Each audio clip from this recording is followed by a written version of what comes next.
All right. So thank you so much, everyone, for joining us today. Um, uh, Welcome to today's Technical Assistance webinar. This webinar is presented by Amity Foundation, acting as the third-party administrator for LA County's Justice, Care, and Opportunities Department and the CFCI Care Grants. The CFCI, or Care First Community Investment grants, are the result of ballot measure J, voted in by LA County residents in 2020. Care First Community Investment Funds are intended to be invested directly into communities and alternatives to incarceration that address negative outcomes caused by racially driven criminal legal system inequalities and long-term economic disinvestments. Today's webinar is being recorded. You do not have to be on camera. However, understand that if you are on camera, your image may be captured in the recording. Staying on the webinar represents your consent to being recorded. So I will start off by introducing myself to everyone here. My name is Mina Cabrion, and I am the Training and Technical Assistance Coordinator for Amity Third Party Administrator. And we have a special guest today. I'll give it off to Leah to introduce herself. Hi, thank you so much for allowing me to be here today. My name is Leah Kolanjian. I work for Registrar Recorder County Clerk, and I'm the section head for Community Voter Outreach. Some of the things that we are responsible with community voter outreach is to engage the community with voter registration education training, such as the one we're doing today, voter registration drives. We are a big partner in the LA Free the Vote initiative, which we work with closely with JCOD. That's why we are here today. And then during the election period, I manage the Election Observer Panel Program, which allows individuals within the community to come to our ballot processing center where we receive all ballots and, observe election-related activities. For the purposes of today's training, what we're going to be doing is we're going to be focusing on election key dates, voting rights, what are the mechanisms you can use to vote, some election resources, and then the basics of voter registration so that you can do outreach within your community organizations. So I may go offline, I may go off camera for a portion of it just so it's less distracting, but I know Minnie is monitoring the chat, so if you have questions, drop it in the chat or raise your hand, and I will definitely get to all questions throughout this session. With that, I'm going to begin. So November is our general election, and we are, doing everything we can to get ready for it. Some of the things that we're doing currently is attending voter registration drives and, preparing for election-related activities at our ballot processing center.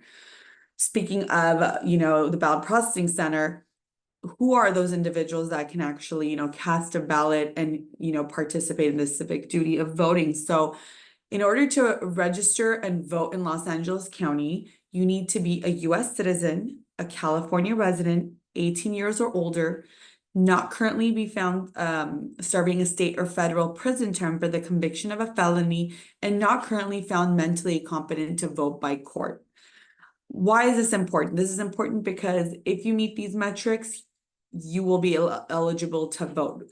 How does this impact system impacted individuals? So a lot of people don't know that some incarcerated individuals can still vote. So we're going to briefly go over who can and cannot register to vote.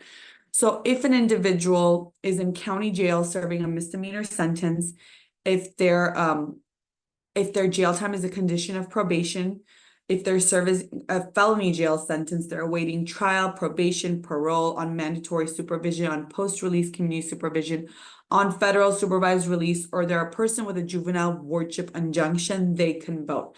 So think of it this way: an individual that is in county jail, or they're on probation, parole, they've been, released on house arrest, or they're on supervised release. These individuals can all vote. The only individuals that cannot register to vote are those that are currently serving a state or federal prison term for the conviction of a felony, and they're in prison, state, federal prison, or they're being held in county jail or other federal or other correctional facilities, but they are awaiting transfer into state or prison or federal prison. So the way that I always teach individuals is if an individual is in county jail, they're able to vote. But if they're going to be sentenced to state prison, federal prison, they are not eligible to vote. So even if they're being held in county jail, but they're awaiting transfer to state or federal prison because they have been, convicted of a conviction of a felony, they cannot vote. So this is very important because as we work with system impacted individuals, a lot of people don't understand that they are still eligible to vote. So it is our duty and our job to educate ourselves so that we can educate this underserved population of individuals so that they can, exercise their right to participate in this democratic process and, cast their ballots. So some key general information for the general election. So October 7th is the date that LA County is required to send out all vote by mail ballots. We will probably send it out a little bit sooner. Being one of the largest jurisdictions, we want to make sure we meet this deadline. So you will probably receive your vote by mail ballot by October 7th. This is also when our ballot drop box is open to voters and early voting starts at Norwalk. October 21st is the voter registration deadline. So something to highlight about the voter registration deadline is that if an individual misses the voter registration deadline, whether an individual is system impacted or not, they are still eligible to cast their vote. The way that they can do that is go to a vote center once they open on October 26th, say that they want to do a conditional ballot. This will allow them to register to vote and vote in person on the same day. This is key information because a lot of individuals don't know that if they missed that deadline, they were out of the country, something happened, they can still vote. This is also very important for individuals who work with system impacted individuals because if somebody is detained and then they're released, post the voter registration deadline. So for example, somebody gets released October 23rd. They may be under the impression, oh, wow, I missed the voter registration deadline. I cannot participate in the November general election. That can't be further than the truth. As long as they meet the qualifications to vote, so they're not currently, they're, 18 years or older, they're US citizen, resident, they aren't mentally incompetent, and they are not serving a state or a federal prison, they are eligible to vote. The way they do that is, as I mentioned, they go to a vote center, do a same day ballot, which is a conditional ballot. They do voter registration and vote in person. Please, please, please, if you're going to remember anything from this training, remember that because a lot of people think they've missed their opportunity and they haven't. As I mentioned briefly, October 26th is when our 11-day vote centers open, and then November 2nd, our 4-day vote centers open, and then November 5th is election day. Why is this important? Because previous to this new model that we have, we had one election day Tuesday, you had one date, you can go to your prescribed, precinct vote center where you were assigned to, and that's the only place you can vote. With this new model, we now have 10 days of in-person voting prior to election day, and you can vote in any vote center. So what does that mean? That means that if I'm, working at Norwalk, I can vote on my lunch break. If I'm visiting my grandmother in Glendale, I can vote there. I'm picking up my kids from school in Burbank, I can vote. You can vote in any vote center in LA County. In addition to that, you can use any of the drop boxes throughout LA County, and I'll go into that in a little bit. So some election overview. So LA County has over 5.6 million registered voters. And as of 2021, all registered voters now get a vote by mail ballot. As I mentioned, there is also 10 days of in-person voting available prior to election day, and we have over 400 ballot drop boxes for you to use throughout LA County. So you can vote in person, you can vote by mail, you can use your vote by mail ballot by dropping it off at a vote center, you can put it in the mail, or you can use it in our drop boxes. So the locations of all of our vote centers and the ballot drop boxes can be found on lavote.gov. So this is our county website. The nearest ballot drop box locations are included in your vote by mail packet when you get it in the mail. In addition to that, we do send out a separate vote center mailing to every registered voter showing the nearest locations to your home. So again, I want to emphasize, you don't have to use the locations near your home, but we have outlined the closest proximity locations to you so that you can, utilize those, but you can vote in any vote center across Los Angeles County. So if you want to use a ballot drop box, I don't know if you're familiar with it, this is what it looks like. It requires no postage. Tampering with it is a felony. the way that the mechanism of this box is very the whole of it is very, very small. So only the envelope can fit in. We follow a specified route. We pick up these ballots every day and we bring it to the ballot processing center. Everything is done in dual custody. So, your ballots are actually very secure in these ballot drop boxes. Some things to remember if you're going to use the ballot drop boxes, please make sure you put your ballot card inside the official return envelope. A lot of the times we receive empty envelopes. Please make sure you seal it, you sign, and you date it. So this is very important. We want the signature to be the same as your voter registration form and all your legal forms, because we are using this signature to verify your signature to make sure that you actually voted by mail. Some resources we have for you if you want to use the vote by mail mechanism to cast your vote is the Where's My Ballot subscription. So you can go to california.ballottracks.net and subscribe to receive real-time notifications of where your ballot is. So, for example, if you use US mail, it will tell you, your ballot has been picked up, is in transit, and then finally, when it reaches the ballot processing center, you will get an alert that says, has been received at the ballot processing center, and so forth. This will give you the peace of mind to know that we have actually received your ballot and it is actually being, scanned and verified and will be counted. Some key features if you want to vote in person. So up until this point, I talked about various resources that are available to vote by mail. But I think it's important to also highlight the new ballot marking device that we have with this new voting model. So the ballot marking device, also known as the BMD, is a very secure and independent voting experience. So as you see, there's barriers on the side. It's very private. It's very secure, so it's not connected to internet or network connection. In addition to that, it's very accessible. It's accessible to everybody. It's the perfect height for a wheelchair. There's an audio headset attached. You can adjust the text size, contrast, and so forth. One of the things that I want to highlight about the ballot marking device is that when I say it's very secure, is think of it like if you were to use a toaster. So when we plug in the BMD or when we plug in a toaster, the toaster works. But when you unplug that toaster, the toaster does not hold any of the settings or preferences you had, similar to the BMD. So when you plug in the BMD, it works. If you unplug it, it's not retaining any of your selections or confidential information. Additionally, when you make your selections, a paper ballot is printed out, as you see in the left-hand corner of the screen. So a paper ballot is actually what's generated, and that paper ballot is what we receive at the ballot processing center. So your selections are not submitted electronically. You make your selections electronically, but a paper ballot is generated and printed, and that is what we receive at the ballot processing center. If you're short on time, but you want to use the ballot marking device, I encourage you to use the interactive sample ballot, which is a web-based app that we've designed, where you can make your selections, generate a poll pass, and scan it at the ballot marking device. Similarly, it would be as if you made the selections on the BMD. A paper ballot will again be generated and printed out, and we will receive that paper ballot at our ballot processing center. So the ballot marking device and interactive sample ballot are really, really great resources. I think that if you haven't voted in person, I encourage everybody to do so. And if you're short on time, definitely use the interactive sample ballot. It's the same thing. The only difference is you make the selections electronically on your phone as opposed to using it on the BMD. So I'm going to pause for one moment here because we went over a lot of information related to voting rights, election key information, various ways you can vote, and election resources.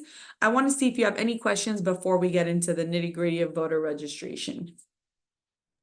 There's nothing in the chat so far. Perfect. So voter registration. So I want to highlight here, anybody can obtain a voter registration card or an affidavit by going to our registrar recorder office, emailing us, going to certain county departments, going to DMV, and you can also register to vote online. So something to highlight here is that we never want to refuse anyone a registration form. If an individual doesn't meet the qualifications, they will not be able to register to vote, but it is not our job to determine that. When we do outreach, our goal is to, educate them, assist them. But if they want a voter registration to take home, please let them. You don't know if they have a grandmother that has ambulatory issues and can't obtain one. They have a cousin that's on house arrest, or, they're taking it to their grandmother who, doesn't feel comfortable doing it in public. So you never know why they're taking it home. It's not your job to determine that. We have policies and safeties in place that fraud will not occur. If they don't meet the qualification, if their signature doesn't match, it will be flagged. They will get a letter. Please just, if anybody wants a voter registration form, please provide one to them. So box one, qualifications. As I mentioned, an individual needs to be a US citizen and a resident of California to register to vote. If they cannot answer yes to this question, they cannot register. The next part of the question is if they're 18 years or older. So to participate in the next election, so to vote, they need to be 18 years or older, but they can pre-register at 16 or 17. Pre-registration is very important when working with the youth because when you pre-register them, as I said, with the new law that's in effect, they will now automatically receive vote by mail ballots. So if we pre-register the youth, they graduate, they go off, and now, November rolls around. In October, they already turned 18 in September, let's say, they will automatically get their vote by mail ballot so they can register. They've already been registered. They will now be able to vote. They don't have to re-register. They don't have to, go after it. It's already done for them. So this is very, very important. Another important thing about this is that if individuals are system impacted and they're detained, so we work with a lot of, probation department area camps and so forth. These justice impacted youth sometimes get released or transferred, and we want to make sure we pre-register them when they're 16 or 17 so that when they're released and they turn 18, they can get their vote by mail ballot and know that they can register. They've already been registered, so now they can actually vote. So this is key information to know because a lot of individuals don't know that pre-registration is possible. Box 2 is legal names. So this is what goes on your legal documents is what you're going to put here. So do not use any titles or nicknames. It's whatever's on your legal documents. So for example, I was Leah Nersessian before I got married. I used to write Leah Nersessian in this slot. When I changed my last name to Kolanjian, I had to re-register. And when I re-registered, I had to put Leah Kolanjian here because my legal documents say Leah Kolanjian now. So it's important to highlight here. You put your legal name here, and if a legal name has changed, that would count as a reason for someone to re-register and fill out this box with their new name. So again, legal name is what goes here. Box 3 is identification. So here is where you're going to go ahead and put your date of birth. In addition to that, we want to highlight that federal and state law requires a person who registers or re-registers to vote to provide his California driver's license or California ID number. If they cannot provide that, they can also provide the last 4 numbers of their social security number instead. If none of the above can be provided, the state will assign a unique number for voter registration purposes, but this can cause delays. But it's more important for an individual to register to vote. So if they don't have that information, it's okay, let them register. It may cause delays, but it's still better than that person, missing that opportunity to register. When you're doing outreach, please let the person that's registering know that the information that's provided here is confidential and will only be used for election purposes. It's not printed on any public reports or printed materials. So they will know that this is confidential. It's not going anywhere. This is just for your voter registration record. The next portion is regarding date of birth and place of birth. So you're going to go ahead and write your date of birth, as I mentioned, and then you're going to write if you're from a US, you were born in US state or you were born in a foreign country. So if you're going to write, a US state, so you're a US born, you can print the name of the state or territory. You can abbreviate it if you want. But if you're foreign born, so if you need to write the name of a country, please do not abbreviate the name of the country. For example, do not write AUS. We have no idea if you mean Australia or Austria. And I always tell people to write it out completely. But again, if it's a state, you can abbreviate, but a country must be written out completely. So box 4 and 5 is one of the most important portions of doing the voter registration form when you're doing outreach, because I think this is where we get the most questions. So box 4 is the address where you live. This is the address you need to write where you live. It cannot be a place of birth. Sorry, I said place of birth last slide. So place of business or a PO box. This is the place where you reside. If you do want to use a PO box or a different mailing address, you can put it in box 5 and you can skip it if it's the same address as above. So if you live in, 1234 Candy Cane Lane, that's where you're going to write. But if you want to receive your mail in a PO box, you put that information in box 5. Well, what happens when we work with, the homeless population or individuals that don't have a home address? Similarly, we have to write where they live. So the way that we do that is in box 4, we write cross streets or landmarks or other information to pinpoint where that individual lives. So it cannot be a PO box, it can't be a place of business. Again, it needs to be where that person resides. It could be cross streets. But because they did not put an address for box 4, they have to write an address for box 5 because we cannot send any election related material to a cross street. So this is where they can write a shelter address, a friends and families address, a PO box, or a place of business. So something really, really important to remember here. Box 4 is where you live, whether it's an address or a landmark cross street. Box 5 is where you want to receive your mail. It could be your home address or a different address, place of business, or PO box. So box 8 is the next important portion of the voter registration form. This is political party preference. As outreach employees or anybody doing outreach in the community, it is important to know that you have to stay nonpartisan. What that means is that we cannot sway or suggest political party preference to anybody. So what I always tell my team is when you're out in the field, if someone asks you what political party you pertain to, don't answer. Just say, that's confidential information.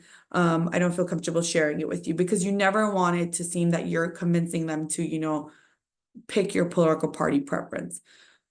The important thing to remember here is they need to either select yes, they have a political party and select one from the list or write one and other, or they can say no, I do not want to choose a political party preference. So a yes or no must be selected, but that doesn't mean they need to select a political party preference.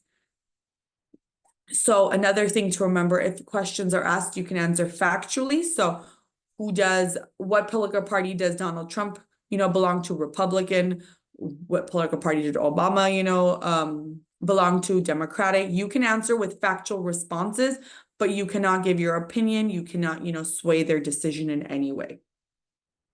So box 10 is about declaration and signature. So, I'll just say box 9 is about optional voter information. I skipped over it because it's optional. You can provide registration history, for example, a previous name used or address, but it's not required. So that's why we don't really go over it. But box 10 is important. So if you don't do box 10, we cannot complete your voter registration form.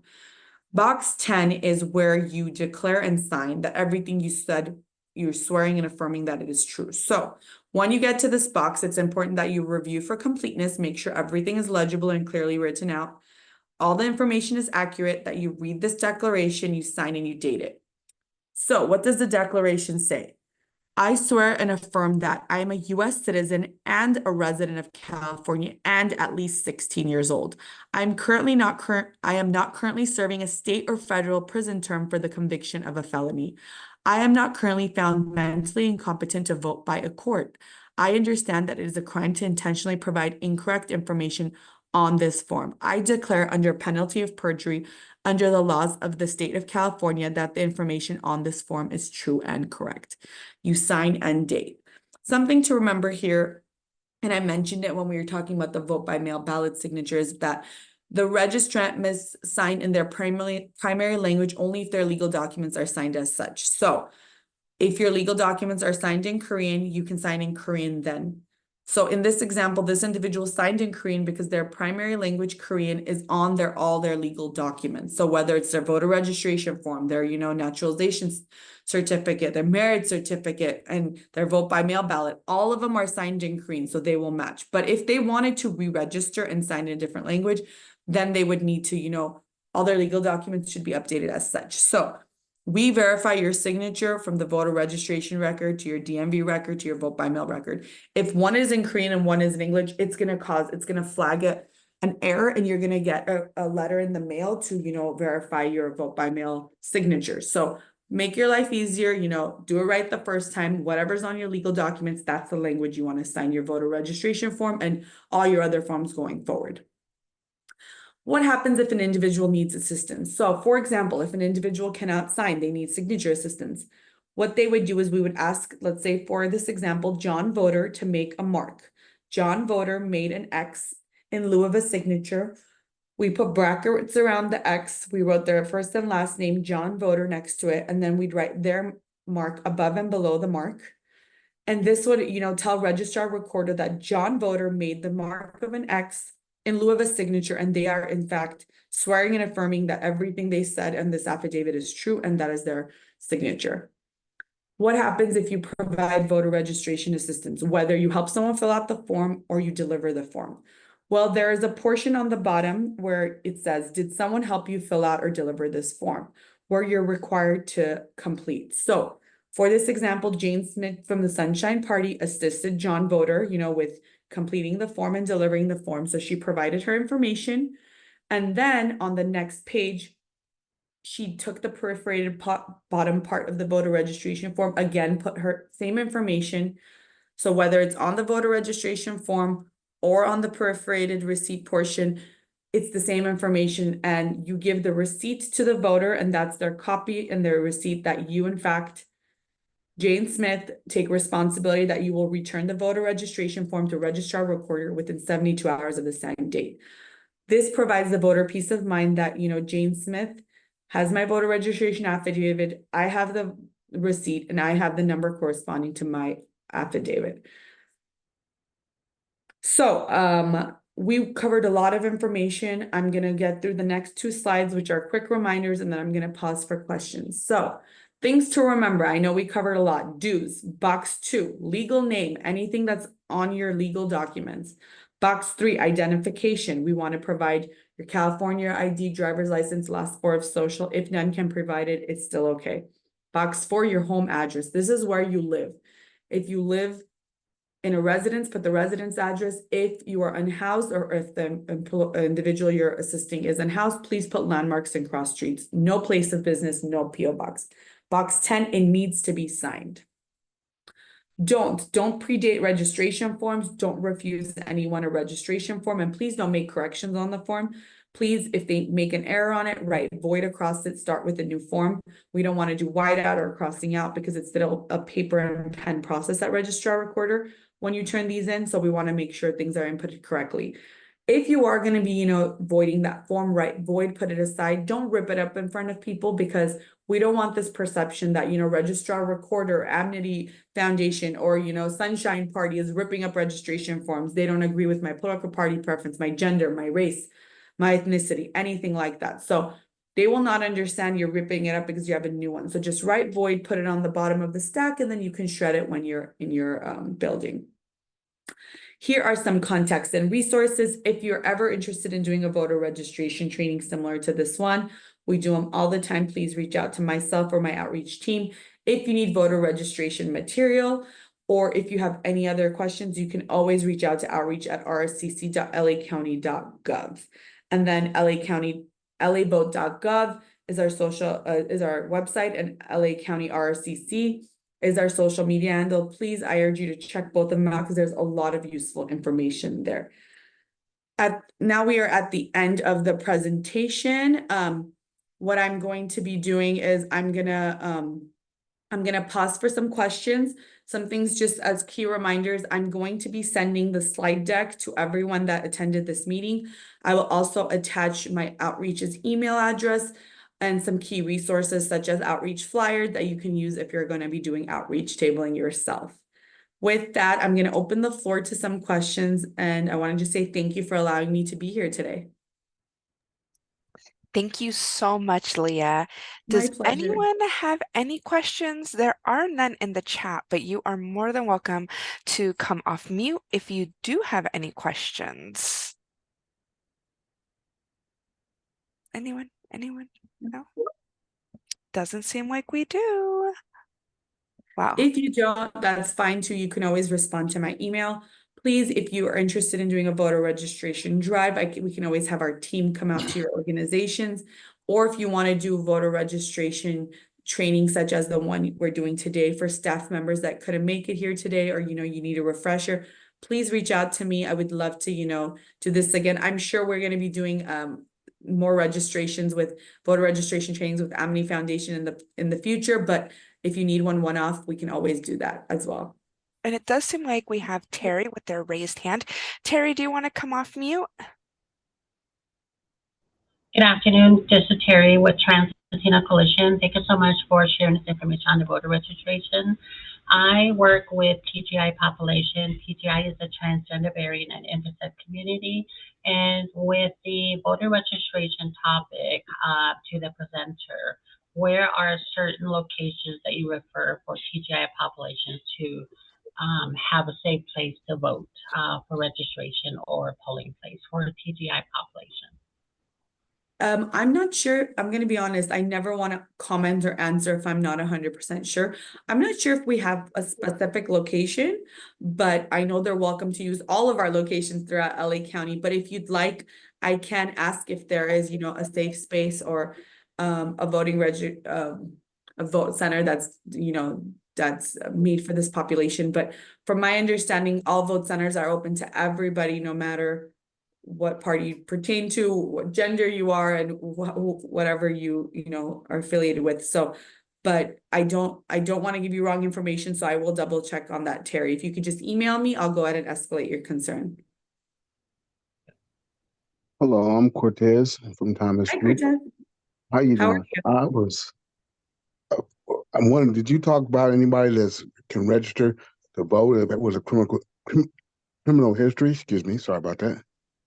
Yes, I did, but I'd be more than happy to refresh your memory with it. So, system impacted individuals can register to vote if they're in county jail, if they're on supervised visits, if they're on probation and parole. So there's more exceptions to system impacted individuals voting than not voting. The individuals that Yeah. cannot participate in voting are those that are serving a state or federal prison term for the conviction of a felony.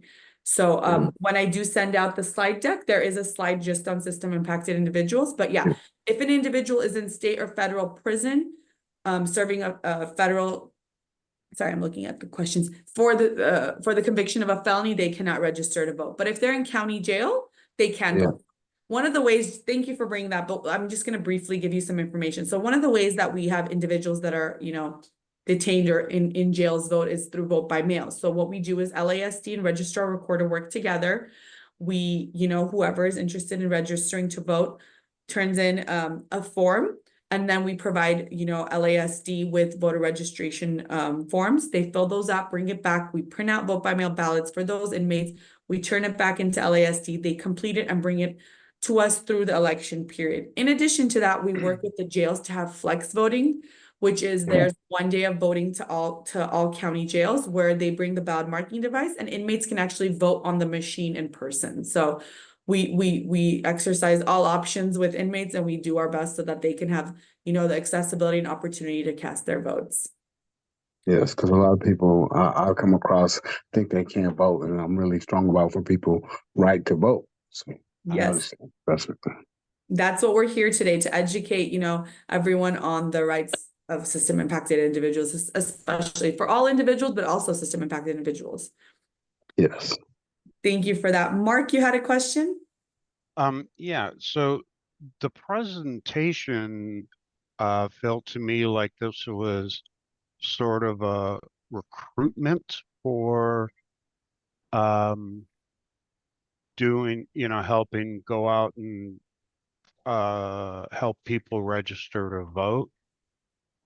Is that or Yes and no. I'll digress. So it's I manage my team of community voter outreach. So we already do outreach within LA County. So you can I don't see the back of your organization name, but Uncle Dave's Housing. Uncle Dave messages Leah and says, "Hi Leah, it's Dave. I saw your presentation. We're interested in having your team come and do voter registration tabling at our resource fair." We can do that. I But what see. ends up happening is, Uncle Dave has us come once, twice, three times in a quarter and says, Leah, I want to start having voter registration forms in our lobby office so that on the days you're not there, we can still, register people. Or, we do voter registration drives for the Department of Probation. Then probation comes back and says, Leah, let's train my staff so that when individuals that are on probation or parole come to our offices to pick up paperwork or do whatever they need to do, we can, be that last point of contact to say, hey, have you registered to vote? So This training is not specifically to recruit people. It's to educate everybody, whether you're going to register your grandmother, you're going to register your cousin, or you want to do registration more professionally in your workplace. You're an expert. But yeah, you don't need to do outreach if you don't want to. You have us. You can always email us and we can do registering at your housing facilities and your organizations. Okay, so like when you were talking about leaving registrations in the lobby, excuse me, so to speak, and we would be there to assist. Do we have to go through like training or certification or? No, so this is the training essentially. You are not required to take any training to, do voter registration outreach. We recommend you do one like the one we did today only because there's specifics with unhoused populations or system impacted populations or, somebody that does a legal name change that we want to, educate you on. But if if you do want to have, voter registration affidavits in any of your organizations, you can either email us so we can provide it to you. But I usually recommend that you contact me. I put you in touch with our affidavit distribution so you can, request the affidavits under your name. So it's not under Communion Voter Outreach RRCC, it's under Uncle Dave's Housing. So you can, you can measure the metrics and see like in 2024 we had 400 registrations, 2025 we had 600. So you can, track your voter registration tracking throughout, the years. But if it's under 200, you can always reach out to my email or outreach and we can, mail you like 100, English forms, 20 Spanish forms, whatever. But a lot of the times people want to do it under their own name or they need multiple languages and they need a bulk. So if it's over 200, you need to take it out under your own organization name. And for that, it's a simple form. You just put your information, you write what it's for. So you'd write Uncle Dave's Housing to do voter registration tabling at our, housing building residences. That's all it is. Okay, so like we have 7 houses and almost maybe 200 men. Mhm. So you would just send a packet to one person at Uncle Dave's and they would have to go to the other houses to leave forms to be filled out? Or how So would that there's work? different ways of doing it. So I can either put you in touch with affidavit distribution and you get your own order. It comes to one facility and you mail it out to the rest. Or, if you had a big organization, sometimes like, for example, I'll give you an example. The Department of Probation, each area office, because there's 17 of them, has their own, section head that requests forms for that area office.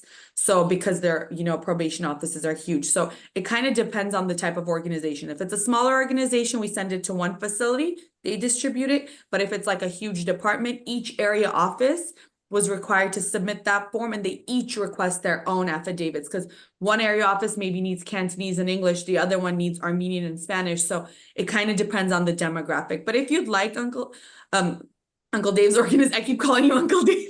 if you'd like, Daryl, we can schedule a one-off meeting, me and you and my event coordinator lead, and we can get everything sorted I out. would like to do that. Of course, just email me and I can get it on my calendar. And how do I get your email? Mina just dropped it in the chat. Oh, she did. Okay. Yeah.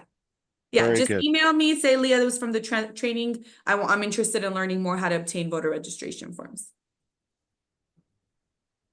Beautiful. Thank you so Thank you much. so much for the question. I think because of your question, people learned a lot more about how voter registration, affidavit distribution works.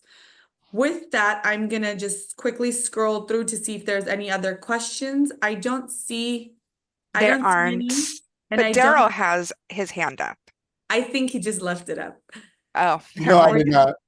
I was patiently waiting. Oh, Daryl, I'm so sorry.